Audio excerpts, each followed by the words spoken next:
என் பேத்தியோட கல்யாணத்தை நிறுத்திடுவியா, என் பேத்தியோட கல்யாணத்தை நிறுத்திடுவியா அப்படின்னு சொல்லிட்டு மங்கா கத்திலேயே குத்துறாங்க தாத்தாவா. தாத்தா என்ன பண்றாருன்னா மங்காவோட கழுத்தை புடிச்சு நெரிக்கிறாங்க. என் சிவகாமி, இந்த கிழமை எனக்கு குன்றம் போல இருக்கு, புடி புடி அப்படின்னு சொல்றாங்க மங்கா. அதுக்கப்புறம் என்ன பண்றாங்கன்னா எப்படியோ அந்த தாத்தாவை புடிச்சு சேர்ல உட்கார வச்சுறாங்க. அப்பயும் தாத்தா சொல்றாரு, நான் உண்மையை சொல்லாம விட மாட்டேன், உண்மையை சொல்லாம விட மாட்டேன் அப்படின்னு சொல்லிட்டு மயக்கமாயிறாரு. மூக்குல மூச்சு வருதான்னு மங்கா தொட்டு பாக்குறாங்க. ஐயோ, கிழமை மயக்கம் போட்டு விழுந்தான்னு பார்த்தா செத்துட்டான், மூச்சுல அப்படின்னு சொல்றாங்க மங்கா. இதை கேட்டோன்னு என்னடா பண்றது, இந்த கிழமை எப்படி பண்ணிட்டானு அப்படின்னு சொல்லி டென்ஷன் இருக்கிறாங்க. அதுக்குள்ள பத்மா வந்து சிவகாமிக்கு கால் பண்றாங்க. அம்மா, இந்த பத்மா வேற கால் பண்றாமா, கல்யாணத்துக்கு தான் கூப்பிடுவேன், இப்ப என்னமா பண்றது, சரி சரி இங்க ஏதாச்சும் கூலி பை இருந்தா எடுத்துட்டு வாவ அப்படின்னு சொல்றாங்க மங்கா திலகா கிட்ட. சரிம்மான்னு சொல்லிட்டு திலகாவும் கோணி பை எடுத்துட்டு வர்றாங்க. அதுக்கப்புறம் என்ன பண்றாங்கன்னா தாத்தாவை தூக்கி கோணி பைக்குள்ள போட்டு நல்லா கட்டி வச்சிட்டு இருக்காங்க. யாரோ கதவு தட்டுற மாதிரி இருக்கு. டோர் ஓபன் பண்ணி எல்லாரும் ஷாக்கா இருக்காங்க. அவங்க கையில வச்சிருந்தாங்க பாருங்க தடி கத்தி, எல்லாத்தையும் டப்புன்னு பின்னாடி ஒழிச்சுக்கிறாங்க.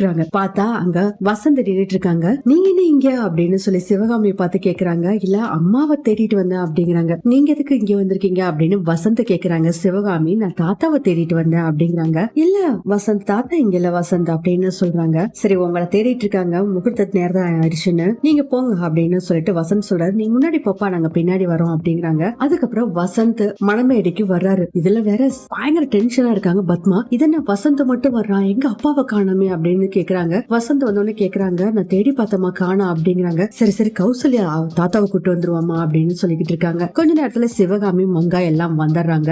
எங்கெங்க போனீங்க, இவ்வளவு லேட் ஆயிடுச்சு அப்படின்னு சொல்லி பேசிட்டு இருக்காங்க. இல்ல இல்ல, அம்மாக்கு போன் வந்துருச்சு, அதான் கூப்பிட போனேன், முக்கியமான கால் போல இருக்கு அப்படின்னு சிவகாமி அப்படியே மழுப்பிடுறாங்க. ஆக மொத்தத்துல தாத்தா கிட்ட இருந்து வர வேண்டிய உண்மைய மறைச்சிட்டாங்க எப்படியோ மங்காவும் சிவகாமியும். அடுத்ததே அன்பரசியை காமிக்கிறாங்க. அன்பரசி ரொம்ப ஃபீல் பண்ணிக்கிட்டு வெளியே நின்றுட்டு இருக்காங்க. மஞ்சு வர்றாங்க. என்ன அன்பரசி நீங்க நின்னுட்டு இருக்கிற, இதுக்குதான் சொன்னேன் நான் வர வேண்டாம்னு, நீ கேட்டியா? மஞ்சு, என்ன சிவகாமி மேடம் இருக்க கூடாதுன்னு சொல்லிட்டு போயிட்டாங்க, நான் கல்யாணத்தை நிறுத்த வரல மஞ்சு, நான் எதுக்கு இங்க வந்தேன்னா அப்படின்னு சொல்லிட்டு பேசாம இருந்துக்கிறாங்க.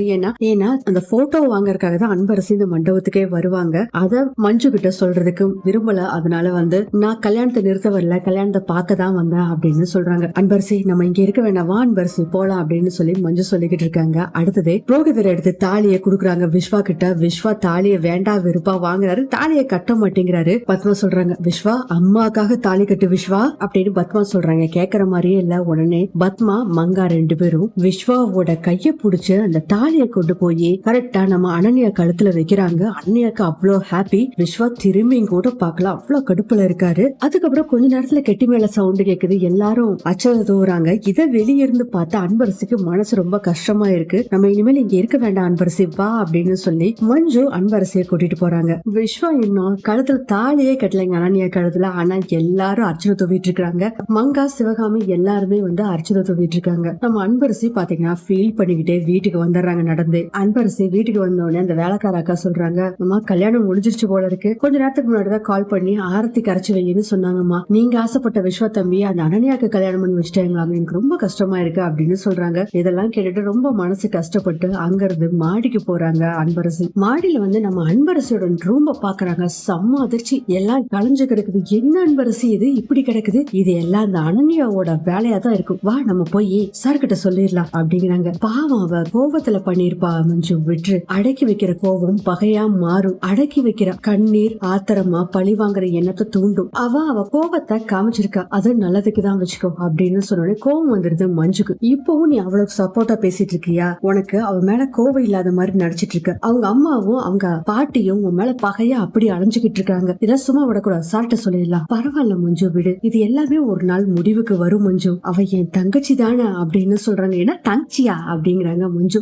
ஐயோ, வாய் தவறி புலறிட்டமே அப்படின்னு நினைச்சிட்டு பதறிக்கிட்டு இருக்காங்க அன்பரசி. மஞ்சு, அதாவது சாருக்கு நான் போனோம்னா அது அவ எனக்கு தங்கச்சி மாதிரி தானே, அதெல்லாம் சொன்ன, போக போக எல்லாம் சரியா போயிரும் மஞ்சு. அன்பரசி, நீ நல்லவதான்னு எனக்கு தெரியும், உன் கூட பழகிறப்பே எனக்கு நல்லா தெரிஞ்சுது, ஆனா இவ்வளவு நல்லவளா நீ இருப்பேன்னு நினைச்சு கூட பாக்கலாம் அன்பரசி அப்படின்னு சொல்லிட்டு இருக்காங்க மஞ்சு. அதுக்கப்புறம் அவங்க மெடல் எல்லாத்தையும் தூக்கி வீசி எறிஞ்சாங்க பாருங்க அனன்யா, அது பூரா எல்லாத்தையும் பொறுக்கி எடுத்து வச்சிட்டு இருக்காங்க அன்பரசி. கொஞ்ச நேரத்துல கார் சவுண்ட் கேக்குது. அதை பார்த்தோன்னே வேலைக்கார அக்கா வந்து, அடடா மாப்பிள்ளைய பொண்ணு வந்துட்டாங்க போல இருக்குன்னு ஆர்த்தி தட்டை எடுத்து வச்சுட்டு வேகமா போறாங்க. பார்த்தா அங்க அனன்யா வந்து நிக்கிறாங்க. என்ன மாப்பிள்ளை வரலையா அப்படின்னு கேக்குறாங்க. புடிச்சு அந்த ஆர்த்தி தட்டை புடிச்சு தள்ளி விட்டுட்டு வீட்டுக்குள்ள வராங்க. கரெக்டா மஞ்சு அன்பரசி ரெண்டு பேர் வர்றாங்க. அனன்யா பின்னாடியே மங்காவும் சிவகாமி ரெண்டு பேர் வர்றாங்க. என்னாச்சு அனன்யா, என்ன அப்படிங்கிறாங்க. ஜப்பாடி, என்ன பத்தி இன்னும் உனக்கு தெரியாம இருக்கு. என்னோட சுய ரூபத்தை பார்க்க போற. மங்கா சொல்றாங்க, செல்லம் கொஞ்சம் அமைதியா இருச்சலும் அப்படின்னு சொல்றாங்க. உன்னை நான் சும்மா விட மாட்டேன்டி, உன்னை கொல்லாம விட மாட்டேன்னு சொல்லி ப்ராமிஸ் வேற பண்ணிட்டு இருக்காங்க. அனன்யா இல்லைன்னா என் அப்பாவுக்கு நான் பிறக்கலடி அப்படின்னு சொல்லிட்டு அங்க இருந்து அனன்யா போறாங்க. அண்ணியா அண்ணியா அப்படின்னு சொல்லிட்டு பின்னாடியே